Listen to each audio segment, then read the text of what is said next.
am Tiffany from Stitch and Addiction, and I am so glad that you have joined me today for my 21 questions for CoSy 2021. While we're talking today, I am going to be working on a project. It's actually one of my UFOs that has been sitting around, and I thought this would be a good time to work on this project while I'm answering questions. The project I'm working on is these head forms. I have one completely done right here. I of course have bonnets and hats that are used when we do our photo shoots, and I needed a place to store all of them, and rather than buying head forms off of Amazon or somewhere like that, I had all the supplies I needed on hand. I just had to sit down and make them. So I'm going to be working on cutting the filling for those head forms while we're talking today. A few weeks ago, I posted some question choices on my Instagram stories, and you guys voted for some questions for me to answer. All of these questions come from the CoSy 2021 question list, and so some of them I chose myself, and then some of them I allowed you guys as my Instagram followers to choose. Well, reading is what got me into cosplay. I have always had a very vivid imagination from the time I learned to read, and even before I could read, I was read to a lot by my father, by my grandmother, by my mother, and so I always was imagining things as I was being read to, and then once I started reading. And I remember one Halloween asking my mom for a Little House on the Prairie dress. I believe, if I remember correctly, that was my first cosplay, was Little House on the Prairie.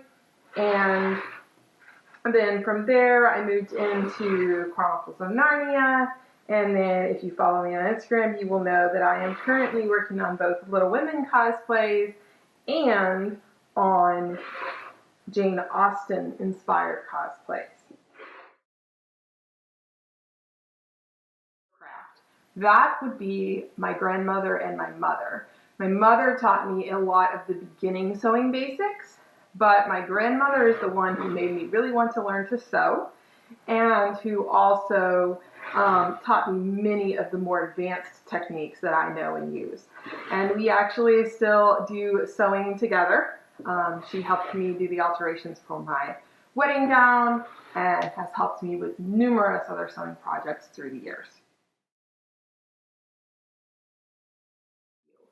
I generally do the first thing. I generally will plan a project and then go looking for the materials.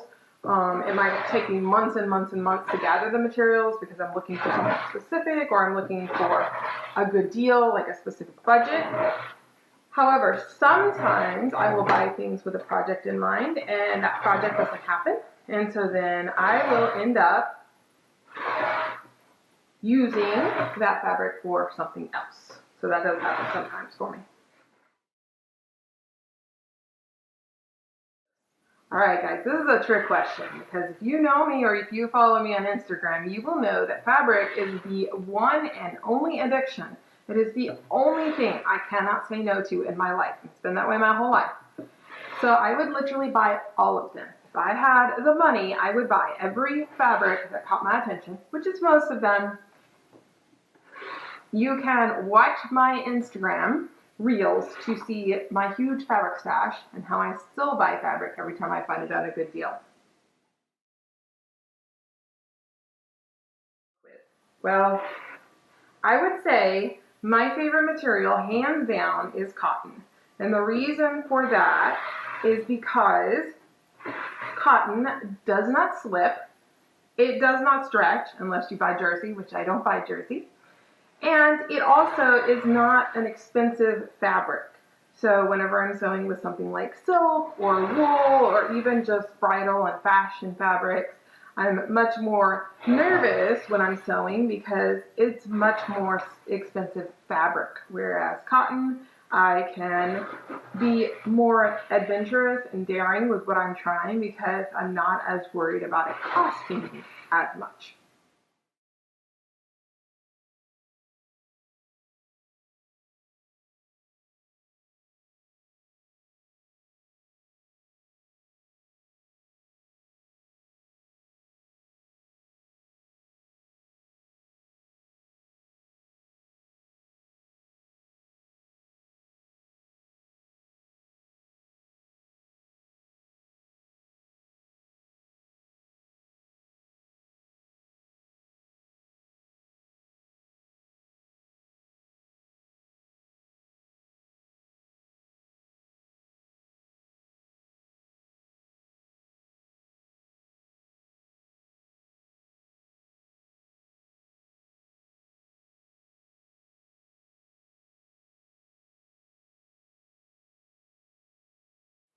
The pandemic gave me time to learn historical sewing. It gave me the time to really dive into literary and historical cosplay, which is something I had had as a dream for many, many years. And I am a teacher. That is my job, a high school English teacher. And so I don't usually have a lot of time. Even in the summers, they're pretty busy.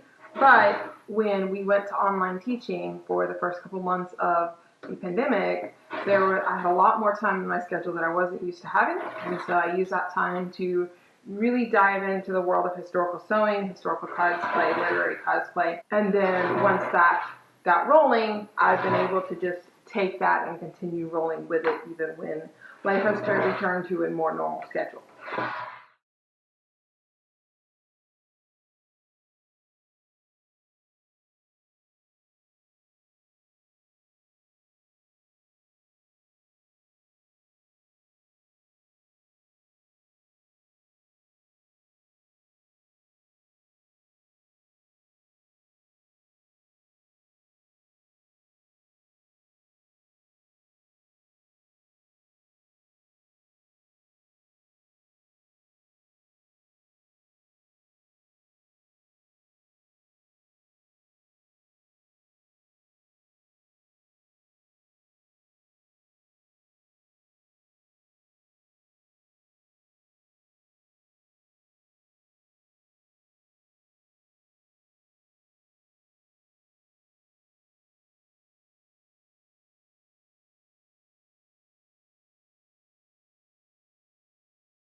I would have to say, as far as historical costuming and cosplay goes, the 1860s ball gown that I worked on at the very beginning of the pandemic probably is what taught me the absolute most. It was the first time I ever flatlined anything. It was the first time I was working with more historical seam lines, as far as not sitting exactly where we're used to our seam lines sitting now and today. And it was the first time I started playing around with things like eyelets and lacings and things that are more historical techniques rather than modern day techniques. However, it's very hard for me to pinpoint a specific project and say that one taught me everything or taught me the most. I also learned a lot with my Joe's afternoon dress that I entered in the Foundations Reveal competition. I learned cartridge pleating with that one, as well as several other skills. So I try to learn at least one new thing with each dress that I take on. So every time I take on a dress, unless it's a commission. Of course, if it's a commission, I use what I already know to make it match the sample. But if it's a new design that I'm doing, I try to take on at least one new sewing skill, especially historical sewing skills, because I've been sewing for 30 years, so I can do a lot of sewing skills. I just don't necessarily know all the historical sewing skills.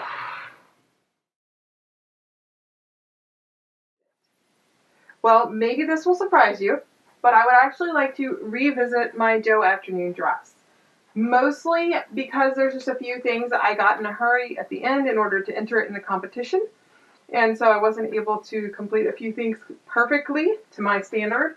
One of those is the belt, which is hidden somewhere in here. The piping is not quite right, and I was missing an eye. I had to go buy more eyes. So that was safety pinned in place literally. And there was just a few little things with the way it closed and everything that were not exactly to my liking. Another thing that I would like to add to it is a street sweeper. And so it has a train in the back, and it needs a street sweeper made out of the burgundy cotton sateen that I use to line much of the dress. And so I need to do that. And then the final thing is that when I bought the silk, I actually bought enough to make a second bodice for it. And so I would like to make a ball gown bodice for it so that it can be worn for balls, because this is a design that, although you can commission this design, I will never actually sell the sample. The sample is my personal possession, and so I will eventually make a ball gown bodice to go with it so that I can wear it for two different types of events, afternoon events as well as balls. Well, I always have lots and lots and lots of plans when it comes to historical costuming and literary and historical cosplay. I have a lot of plans just for the rest of the year based off of Pride and Prejudice.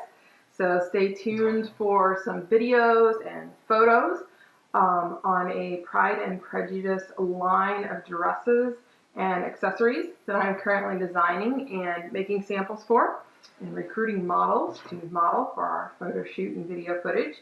That is the most immediate plan.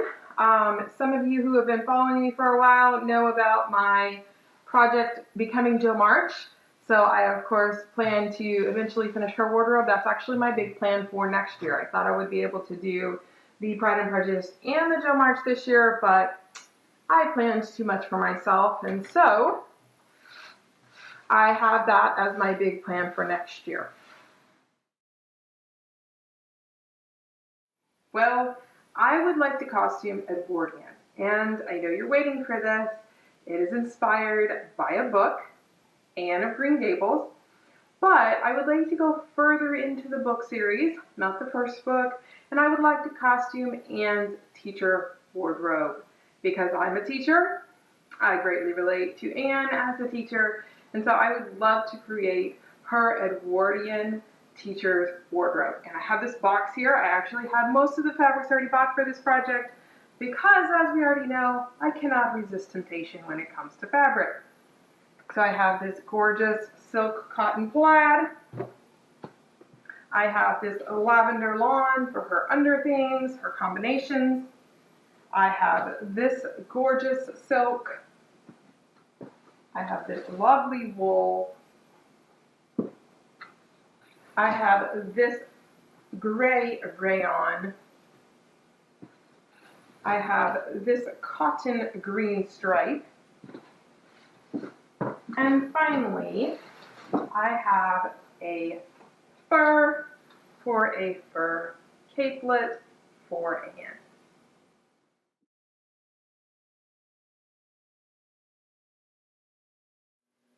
Thank you so much for joining me for those 21 questions. I hope you enjoyed learning just a little bit about me.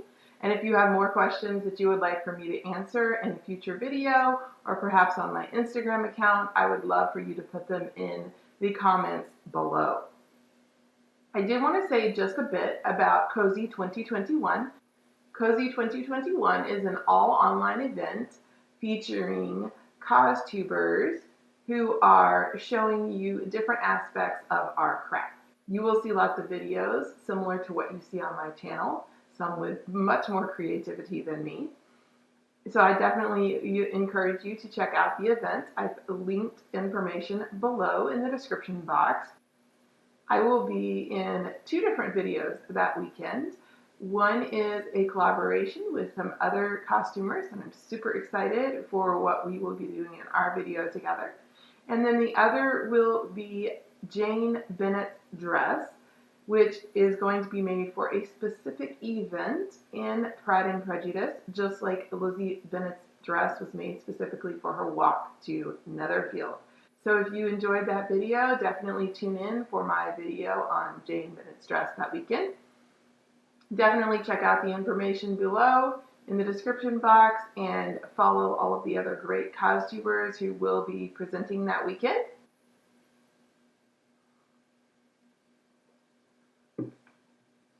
Thank you so much for watching. If you've enjoyed this video, please like, share, and subscribe. And until next time, happy sewing!